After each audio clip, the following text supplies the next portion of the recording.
دوستو ہم سب نے آج تک قدیم زمانے کے لوگوں کے رہن سہن، ان کی بادشاہت، عروج و زوال اور ظلم ستم کے بہت سے واقعات پڑھ اور سن رکھے ہیں، جن میں سے بہت سے واقعات کا ذکر قرآن و حدیث کی روشنی میں بھی بآسانی ملتا ہے۔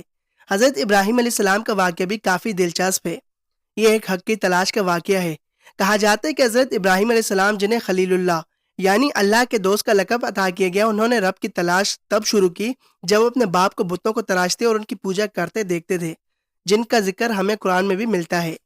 جب حضرت ابراہیم علیہ السلام نے اپنے باپ سے سوال کیا کہ کیا تم ان بتوں کو اپنا معبود سمجھتے ہو؟ بے شک میں تمہیں اور تمہاری قوم کو کھلی گمراہی میں مبتلا دیکھتا ہوں۔ ان کے والد بت تراش تھے، اپنے ہاتھوں سے بتوں کو تراشا کرتے تھے۔ جب برطانوی آثار قدیمہ نے بتوں کو دریافت کیا تو انہیں یہاں پر بہت سی ایسی حیران کر دینے والی چیزیں ملی، جن میں طرح طرح کے عجیب و غریب بت بھی شامل تھے۔ کہا جاتا ہے کہ یہ وہی جگہ ہے جہاں پر حضرت ابراہیم علیہ السلام نے بڑے بڑے بتوں کو توڑا تھا اور اپنی قوم کے لیے ایک بڑا سوالیہ نشان چھوڑا۔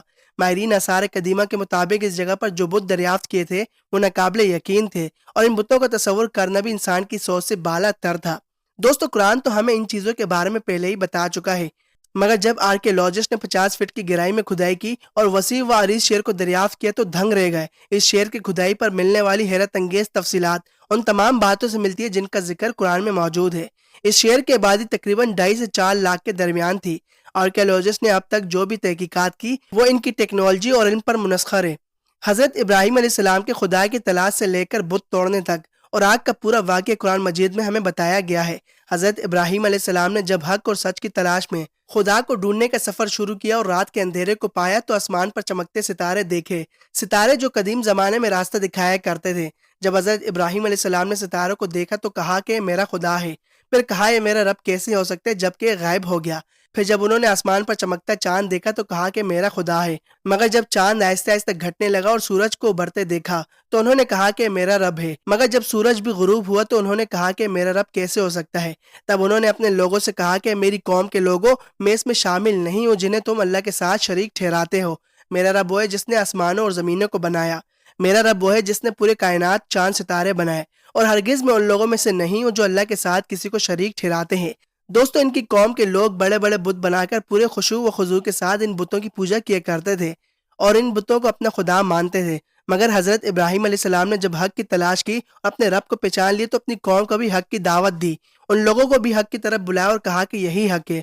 وہ اپنے باپ کے پاس گئے اور ان سے سوال کیا کہ تم ان پتھر کے بتوں کو پوجتے اور انہیں تراشتے ہو جو نہ تو اپنا ہاتھ ہلا سکتے ہیں اور نہ ہی کوئی اور حصہ ہلا سکتے ہیں۔ صرف یہی نہیں بلکہ وہ دور بھی نمرود کا دور تھا جو فرعون کی طرح بے حد ظالم اور مغرور بادشاہ تھا۔ یہ قوم پوری طرح گمراہی میں ڈوبی ہوئی تھی۔ امیر لوگ غریب لوگوں کو ظلم کا شکار بناتے تھے، غلاموں پر شدید ظلم و ستم کیا جاتا تھا۔ ان کے خود کے عقیدے تھے جن میں بہت پکے تھے اور کسی کو بھی اپنے جھوٹے خداؤں کے بارے میں کچھ بھی کہنے نہیں دیتے تھے۔ یہ لوگ تجارت اور صنعت میں کافی آگے تھے اور بہت زیادہ مشہور تھے۔ یہ شہر ایک بڑا تجارتی اور صنعتی مرکز تھا۔ آرکیولوجسٹ نے جب یہاں کھدائی کی تو اس دوران انہیں یہاں سے بہت سے ایسے برتن اور چیزیں وغیرہ ملی جن سے ان لوگوں کے لین دین کا طریقہ معلوم پڑتا تھا۔ یہ لوگ بہت ہی لالچی ہوا کرتے تھے۔ ان کی زندگی کا مقصد بہت زیادہ پیسہ کمانا تھا اور اعلیٰ درجے کی زندگی سے لطف اندوز ہونا تھا۔ یہ لوگوں کو بھاری مقدار میں سود پر قرض دیا کرتے تھے اور ان کے ہاں یہ کوئی غلط بات نہیں سمجھی جاتی تھی۔ ماہرین نے جب اس شہر کو دریافت کیا تو بہت سے لوگوں کو اس کے بارے میں تجسس ہونے لگا کہ یہ لوگ کس طرح رہتے تھے اور یہاں پر جو ہزاروں کی تعداد میں بت دریافت کیے گئے تھے ان بتوں کو کس طرح بنایا گیا۔ دوستو یہ شہر اس وقت دریافت کیا گیا جب 5 لوگوں پر مشتمل برطانیہ کی ایک ٹیم نے 4 عراقی آرکیولوجسٹ کے ساتھ مل کر بغداد سے تقریباً 200 میل جنوب میں واقع ایک صوبے میں کھدائی کی۔ یہاں پر کھدائی کے بعد آرکیولوجسٹ نے کئی طرح کے نشانات دریافت کیے تھے جو کہ بتوں پر بنائے گئے۔ یہاں پر ہزاروں کی تعداد میں بت دریافت کیے گئے جن میں سے کچھ چھوٹے اور کچھ کافی بڑے تھے۔ یہ پتھروں سے بنائے گئے ان کے وہ جھوٹے معبود تھے جن کی پوجا کیا کرتے تھے۔ ان کا ذکر بائبل میں بھی کیا گیا ہے۔ یہ شہر تقریباً 4000 سال پرانا شہر ہے۔ اس شہر کی کھدائی کے دوران آرکیولوجسٹ کو ایک تختی بھی ملی جس کا سائز تقریباً 9 سینٹی میٹر بتایا جا رہا ہے، جس پر عجیب و غریب طرح کے سیمبولز بھی بنے ہوئے دکھائی دیے۔ اس کے علاوہ انہیں یہاں پر پودوں اور جانوروں کی دریافت بھی ملی ہے جس سے ان کے خطے کا ماحول اور رہن سہن کا اندازہ لگایا جا سکتا ہے۔ اس شہر کے بارے میں اب بھی مزید تحقیقات جاری ہے۔ دوستو یہ تھی ہماری آج کی ویڈیو۔ امید کرتا ہوں آج کی ہماری یہ ویڈیو آپ کو ضرور پسند آئی ہوگی۔ پسند آنے کی صورت میں ویڈیو کو لائک کر کے شیئر کر دیں۔